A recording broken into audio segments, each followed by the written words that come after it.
మానవ జీవన విధానంలో కూరగాయలకు ఒక ప్రత్యేకమైన స్థానం ఉంది.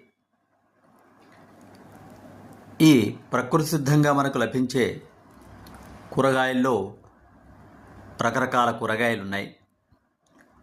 ఆ కూరగాయలు మనం వండుకొని తినడం వల్ల మన ఆకలి తీరడమే కాకుండా రకరకాల ఆరోగ్య ప్రయోజనాలు కూడా ఇస్తుంటాయి.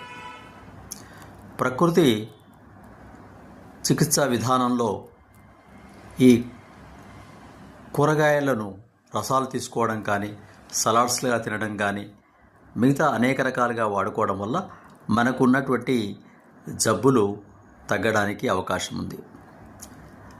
అయితే అన్ని కూరగాయల సంగతి ఒకటైతే కాకరకాయ సంగతి ఒకటి.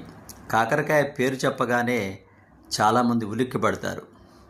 ఎందుకంటే అది మామూలుగా ఉండదు, చేదుగా ఉంటుంది కదా. ఆ చేదును విరగొట్టడానికి ఆ కూర చేసేటప్పుడు దాంట్లో బెల్లం వేయడము, వేయించడము, నువ్వుల పొడి వేయడం, ఇట్లాంటివి రకరకాలుగా చేస్తుంటారు. అయినప్పటికీ కాకరకాయను ఏ విధంగా వాడినా దాని ప్రయోజనాలు చాలా ఉన్నాయి. గుండె ఆరోగ్యాన్ని చక్కగా ఉంచుతుంది, లివర్ సమస్యలను నయమవుతాయి, బరువు తగ్గడానికి సహాయపడుతుంది, డయాబెటీస్ నివారించడంలో సహాయపడుతుంది, మలబద్ధకాన్ని, అజీర్ణ సమస్యలను కూడా నివారిస్తాయి.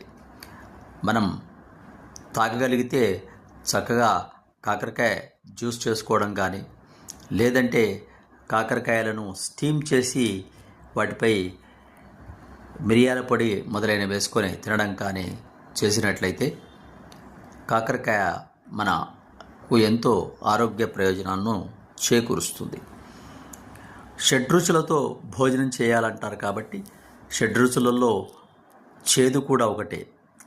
కానీ మనం ఎక్కువ తీపిని ఆస్వాదిస్తున్నాం, స్వీట్లు తింటున్నాం, బెల్లం తింటున్నాం.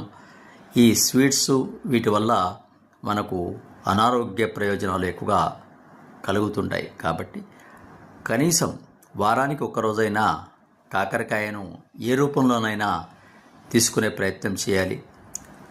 డయాబెటీస్ ఉన్నటువంటి వాళ్ళు దీని రసాన్ని త్రాగడం కానీ, లేక దీని కూరను తినడం కానీ చేసినట్లయితే మంచి ప్రయోజనం ఉంటుందని అటు ఆయుర్వేదిక్ వైద్యులు, ఇటు ప్రకృతి చికిత్సలో ఉన్నటువంటి వైద్య విధానం తెలియచేస్తుంది. సబ్స్క్రైబ్ ఆచార్య శ్రీ శక్తి ఛానల్. శుభం.